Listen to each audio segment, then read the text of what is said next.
Assalamu alaikum my dear students, my name is Mohammad Raheel Sabar, your biology tutor for grade 12. So आज के इस lecture में हम discuss करेंगे kidney as a osmoregulatory organ. यानी आज के लेक्चर में हम ये देखेंगे कि किस तरह बॉडी के अंदर किडनी स्टोन बनता है, वो स्टोन कौन कौन से हैं, किन किन टाइप्स के हैं और उनकी परसेंटेजेस क्या हैं। फिर ये भी डिस्कस करेंगे कि अगर स्टोन को रिमूव करना हो तो कौन कौन से मैकेनिज़्म अडॉप्ट किए जाते हैं। साथ हम डिस्कस करेंगे कि अगर किडनी अपना प्रॉपर फंक्शन परफॉर्म नहीं कर रही तो उस वक्त आखिर कौन से ऐसे आर्टिफिशियल मैकेनिज़म्स हैं जो यूज़ किए जाते हैं टू एक्सट्रैक्ट नाइट्रोजनस वेस्ट। यानी हम डायलिसिस को डिस्कस करने जा रहे हैं। हम डायलिसिस के मैकेनिज़्म को डिस्कस करेंगे, डायलिसिस की जो मेजर टाइप्स हैं उनको डिस्कस करेंगे, और जब किडनी बिल्कुल ही फेल हो जाए, जिसे हम रिनल फेलियर कहते हैं, उस वक्त हमारे पास फाइनल सोल्यूशन क्या होता है, ये भी हम आज के लेक्चर में डिस्कस करेंगे। तो इन तमाम चीज़ों को डिस्कस करने के लिए आइए चलते हैं लाइट बोर्ड की तरफ।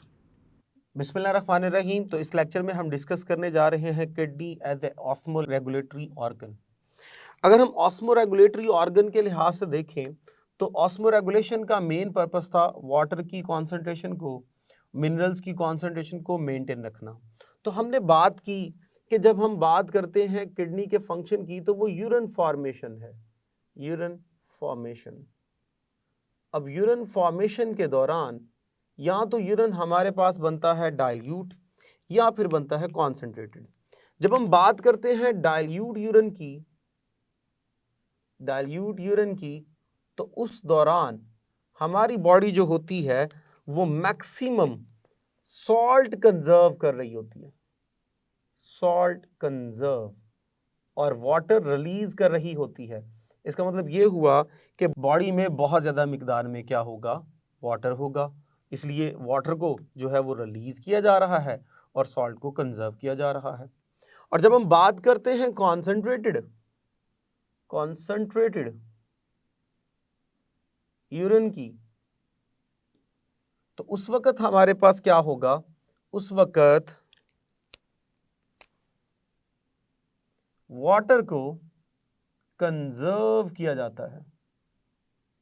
इसका मतलब उस वक्त बॉडी में सॉल्ट बहुत ज़्यादा होगा, वाटर कम होगा, तो सॉल्ट मैक्सिमम बॉडी से रिलीज करवाया जाएगा और वाटर को क्या करवा लिया जाएगा, कंजर्व। तो इस सेंस में हमारे पास किडनी जो है वो ऑस्मो रेगुलेटरी ऑर्गन का काम कर रही है। तो ये उसका नॉर्मल फंक्शन है। लेकिन अगर हम डिस्कस करें any abnormality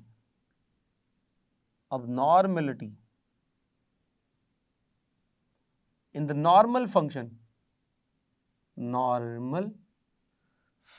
of the kidney,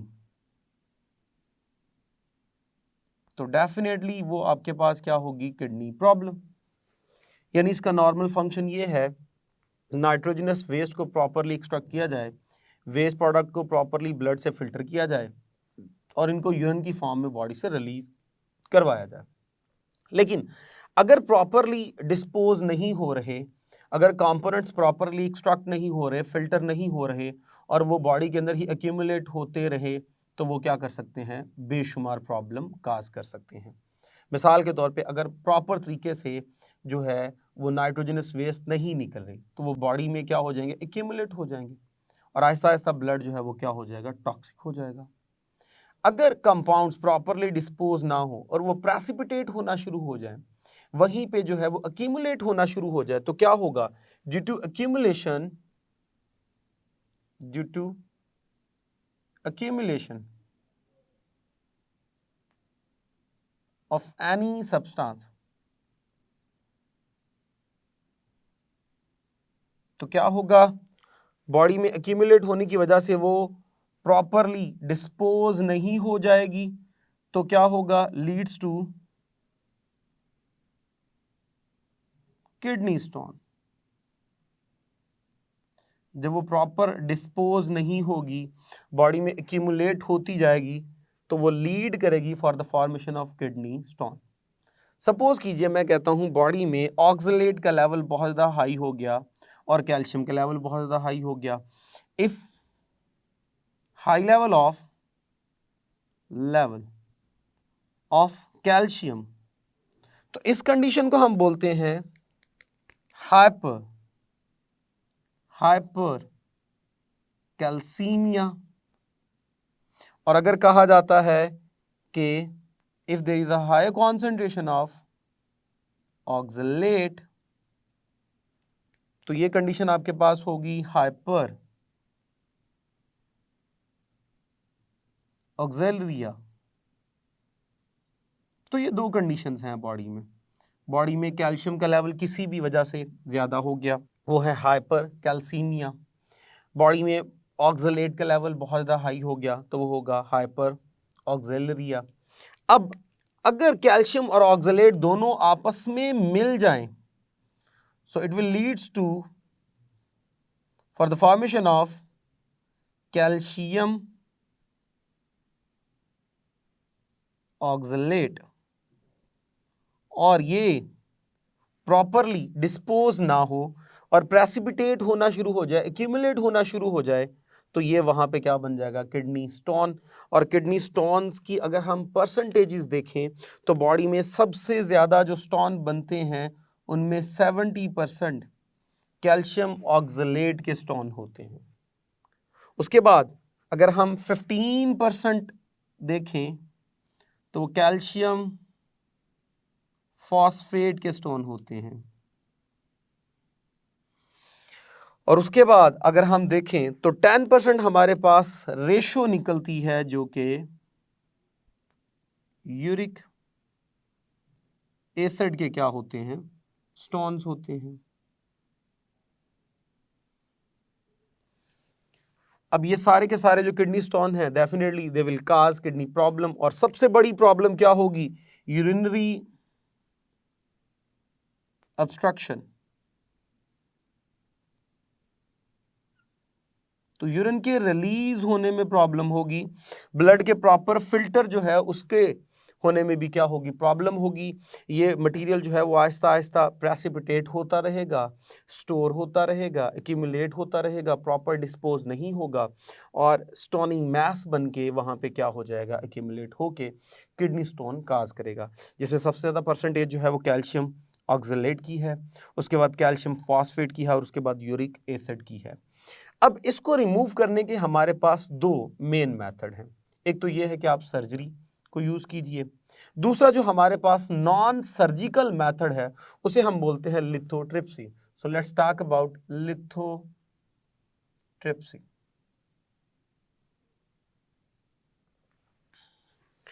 अब ये हमारे पास नॉन सर्जिकल रिमूवल है जी, नॉन सर्जिकल रिमूवल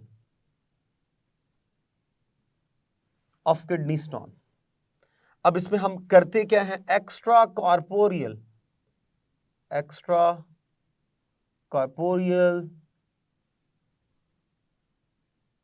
एक्स-रेज को, इन वेव्स को यूज किया जाता है। Extra corporeals mean outside the body, यानी बॉडी के बाहर से हम वेव्स डालते हैं, एक्स-रेज डालते हैं। अब ये एक्स-रेज क्या करती हैं, ये एक्स-रेज ब्रेक डाउन कर देती हैं स्टोन को, ब्रेक डाउन स्टोन, और उस तरह वो क्या बन जाता है, वो बन जाता है जी सैंड पार्टिकल्स। और ये सैंड पार्टिकल्स जो हैं बाद में रिमूव कर दिए जाते हैं बाय यूरिनेशन। तो ये यूरिन के जरिए बॉडी से आहिस्ता आहिस्ता करके क्या कर दिए जाते हैं, रिलीज कर दिए जाते हैं। तो लिथोट्रिप्सी हमारे पास एक नॉन सर्जिकल मेथड है for the removal of stone, kidney stone. और इसमें हम क्या करते हैं, एक्स्ट्रा कॉर्पोरियल वेव्स, यानी ऐसी वेव्स जो बॉडी के बाहर से बॉडी के अंदर भेजी जाती हैं। अल्ट्रासाउंड मशीन्स होती हैं, वो एक्सरेज आपकी बॉडी में डालती हैं, जो हाई इंटेंसिटी वाली वेव्स होती हैं, जो कि आपकी बॉडी को तो डैमेज नहीं करती, लेकिन जाके एग्जैक्ट स्टोन के ऊपर जाके उसको ब्रेक कर देती हैं। वो छोटे छोटे सैंड पार्टिकल्स में डिवाइड हो जाता है, बाद में वो सैंड पार्टिकल्स बॉडी से बाय यूरिनेशन क्या कर दिए जाते हैं, रिलीज कर दिए जाते हैं। तो लिथोट्रिप्सी जो है वो यूज़ की जाती है। इससे भी ज़्यादा जो फ्रूटफुल मेथड यूज़ होता है वो है जी, हम मैक्सिमम पानी पिएं, 90% या इससे भी ज़्यादा किडनी स्टोन जो है वो मैक्सिमम पानी पीने से डिज़ोल्व होकर यूरिनेशन के थ्रू बॉडी से बाहर निकल जाते हैं। अगर हम नेक्स्ट देखें इसमें रिनल फेलियर, रिनल फेलियर, तो रिनल फेलियर में हमारे पास बेशुमार पैथोलॉजिकल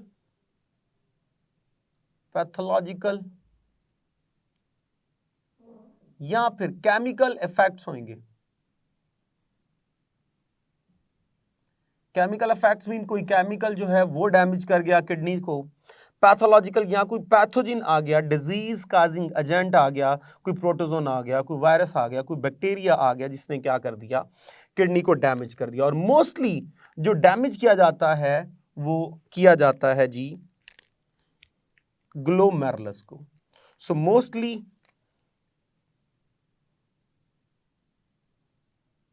ग्लोमेरुलस इज डैमेज्ड, जिससे प्रॉपर जो है वो फिल्ट्रेशन नहीं होती।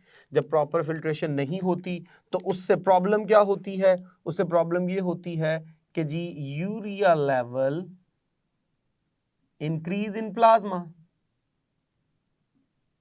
प्लाज्मा में यूरिया का लेवल क्या हो जाता है, इंक्रीज हो जाता है, जिससे होगा हाई ब्लड प्रेशर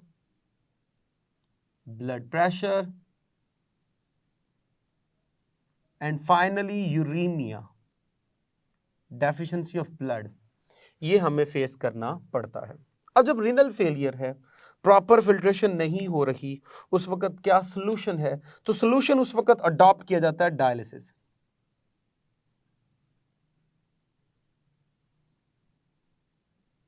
डायलिसिस, अब डायलिसिस क्या है? Dialysis basically an artificial method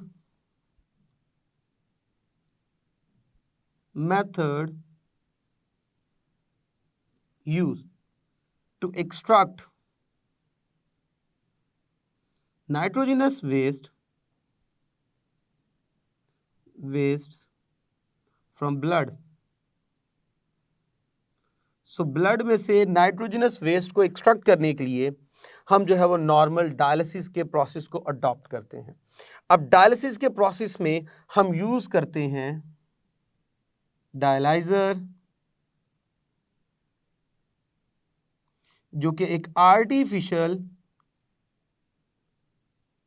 kidney machine है।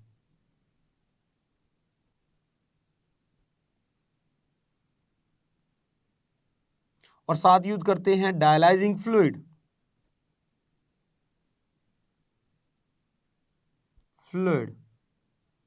जो कि क्या करता है, मैक्सिमम नाइट्रोजनस वेस्ट को अपने अंदर क्या कर लेता है, डिसॉल्व कर लेता है। अगर हम डायलिसिस को देखें तो डायलिसिस जो है वो हमारे पास दो टाइप्स का है।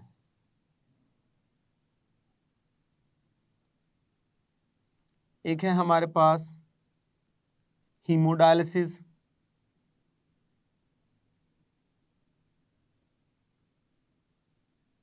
जिसे आर्टेरियल डायलिसिस भी बोलते हैं, और एक है हमारे पास पेरिटोनियल डायलिसिस।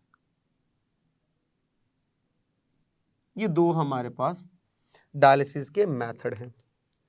पहले मेथड को अगर हम देखें तो इसका जो मीनिंग्स बनते हैं वो बनते हैं जी क्लीनिंग ऑफ ब्लड, ब्लड को क्लीन करना। आइए जरा इस मेथड को डिस्कस करते हैं। तो ये मेथड ये डिस्कस किया गया है। हम क्या करते हैं जी, आर्टरीज में से ब्लड निकाला जाता है। ये जो ब्लड निकलेगा ये कमिंग फ्रॉम आर्टरीज, और इसे क्लीन करने के बाद वेन में डाल दिया जाता है। अब आर्टरी में से ब्लड क्यों निकाला जाएगा? क्योंकि आर्टरीज में अच्छा खासा प्रेशर होता है। जब जस्ट आपने प्रिक करना है तो ब्लड खुद ब खुद ही बाहर निकलना शुरू हो जाएगा, आपको फोर्स लगा के निकालना नहीं पड़ता। और वेन में जब ब्लड डाला जाता है तो ब्लड जो है वो रिटर्न हो रहा होता है हार्ट की तरफ, इसलिए वेन में डालते हैं ताकि इसको वापस बॉडी में क्या कर दिया जाए, रिटर्न कर दिया जाए। और यहाँ दरमियान में एक पंप भी लगा दिया जाता है ताकि इसकी स्पीड को क्या कर दिया जाए, बढ़ा दिया जाए, क्योंकि वेन्स में स्पीड जो है, प्रेशर जो है वो बहुत ज़्यादा क्या होता है, लो होता है।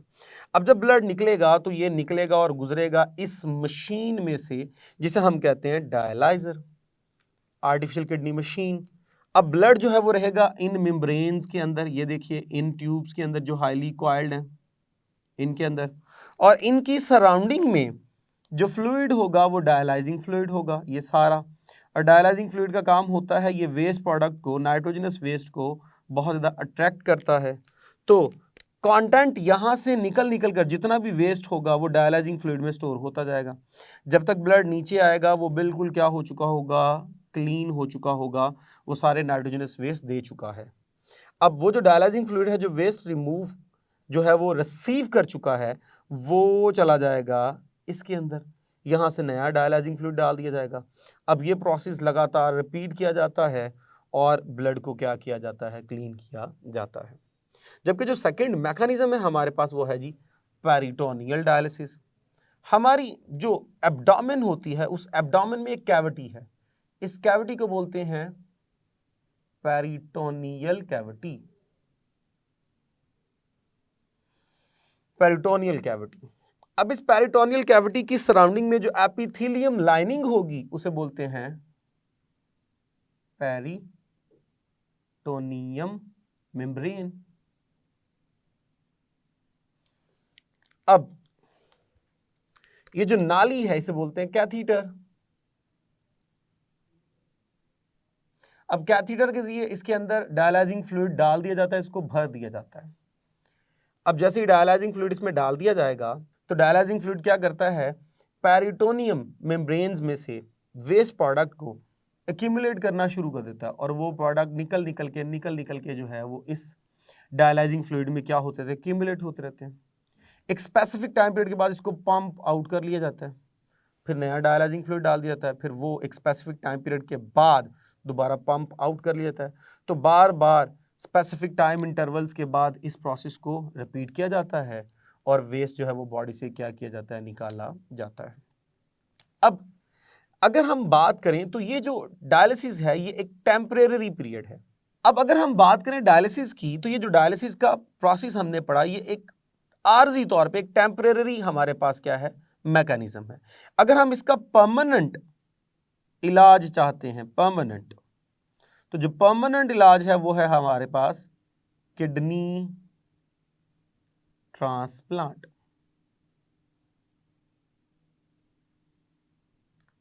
किडनी ट्रांसप्लांट, और ये कब होगी, when kidney is at end stage of renal failure. जब रिनल फेलियर की हमारे पास एंड स्टेज है, इस स्टेज को बोलते हैं यूरेमिया। बिल्कुल भी 100% किडनी जो है वो डैमेज हो चुकी है, तो तब आपके पास जो परमानेंट हल है वो यही है कि हम केटीपी करा लें। केटीपी मीन किडनी ट्रांसप्लांट, जिसमें हम क्या करते हैं, अबनॉर्मल किडनी की जगह एक हेल्थी किडनी जो है वो लगा लेते हैं। हेल्थी किडनी के लिए एक प्रॉपर डोनर का होना ज़रूरी है। उसके लिए आपके ब्लड सेल्स की कॉम्पोजिशन मैच होती हो, आपके ब्लड ग्रुप का जो है वो मैच होना बहुत ज़्यादा ज़रूरी है। अगर इन चीज़ों का ख्याल ना रखा जाए तो बॉडी जो है वो बड़ा एक सीवियर इन्फेक्शन फेस करती है, जिसे हम कहते हैं जी टिश्यू रिजेक्शन, जिसमें बॉडी का इम्यूनिटी सिस्टम उस आने वाले डोनर की किडनी के अगेंस्ट इम्यूनिटी बना लेता है, एंटीबॉडीज़ बना लेता है, जिससे इंटायर किडनी को क्या कर दिया जाता है, डैमेज कर दिया जाता है। तो उसे हम बोलते हैं टिश्यू रिजेक्शन। तो सबसे जो बेस्ट हमारे पास सोल्यूशन है किडनी फेलियर के वक्त वो है हमारे पास किडनी ट्रांसप्लांट, जिसमें हम क्या करते हैं, एक हेल्थी किडनी रिसीव करते हैं और जो अबनॉर्मल किडनी है, जो ख़राब हो गई है, उसके साथ उसको क्या करवा दिया जाता है, रिप्लेस करवा दिया जाता है। तो इस तरह इस टॉपिक में हमने पढ़ा kidney as a osmoregulatory organ, kidney के प्रॉब्लम्स और क्योर्स। अब ये पूरा क्वेश्चन जो है वो एज ए लॉन्ग बड़ा इंपॉर्टेंट क्वेश्चन है, लॉन्ग क्वेश्चन। तो ये क्वेश्चन आपने लॉन्ग के तौर पे प्रिपेयर करना है और इसके अंदर जो ऑब्जेक्टिव के पॉइंट्स हैं, मिसाल के तौर पे ये जो परसेंटेजेस हमने पढ़ी हैं, ये एमसीक्यूज़ के लिए आपको अच्छे से तैयार करनी है। इसके अलावा अगर यूरिया का लेवल हाई हो जाए तो क्या सिम्टम्स होती हैं, ये पॉइंट आपको एमसीक्यूज के लिए आना चाहिए। डायलिसिस की डेफिनेशन आपको जो है ये आनी चाहिए शॉर्ट क्वेश्चन के तौर पे। इसके अलावा हमारे पास हीमोडायलिसिस, पेरिटोनियल डायलिसिस, ये दोनों जो हैं ये सेपरेट शॉर्ट क्वेश्चन बनते हैं, ये आपको अच्छे से आने चाहिए। और किडनी ट्रांसप्लांट क्या होती है और यूरेमिया क्या होता है, इन दोनों की अलग अलग डेफिनेशन भी आपको शॉर्ट क्वेश्चन के तौर पे आनी चाहिए। तो इस तरह इस लेक्चर में हमने डिटेल में डिस्कस किया कि किडनी की प्रॉब्लम्स क्या है, उनका क्योर क्या है, रिनल फेलियर क्या है और इसका क्योर क्या है, टेम्परेरी हमारे पास इसका क्योर क्या है और परमानेंट हमारे पास इसका क्योर क्या है। सो डियर स्टूडेंट्स, आज के लेक्चर में हमने काफ़ी ज़्यादा कॉन्सेप्ट्स डिस्कस किए, जिनमें बेसिक कॉन्सेप्ट्स में बहुत ही इंपॉर्टेंट हमने डिस्कस किया kidney problems and it's cure. ये बहुत ही इंपॉर्टेंट लॉन्ग क्वेश्चन है, इसको आपने लॉन्ग के सेंस में प्रिपेयर करना है। हाँ, अगर हम इसके कुछ ऑब्जेक्टिव पॉइंट्स देखें तो ऑब्जेक्टिव के अंदर अगर हम बात करें स्टोन्स की जो हमारे पास परसेंटेजेस हैं, ये बहुत इंपॉर्टेंट एमसीक्यूज हैं, ये आपको लर्न करने हैं। लिथोट्रिप्सी बहुत इंपॉर्टेंट शॉर्ट क्वेश्चन है। डायलिसिस की डेफिनेशन बहुत इंपॉर्टेंट शॉर्ट क्वेश्चन है। हीमोडायलिसिस और जो दूसरा है हमारे पास पेरिटोनियल डायलिसिस, बहुत इंपॉर्टेंट शॉर्ट क्वेश्चन है। यूरेमिया बहुत इंपॉर्टेंट शॉर्ट क्वेश्चन है। तो ये सारी चीज़ें आपने अच्छे तरीके से लर्न करनी है। सो अब तक के लिए इतना ही, इजाज़त दीजिए for next lecture. Thank you very much. Allah हाफिज़।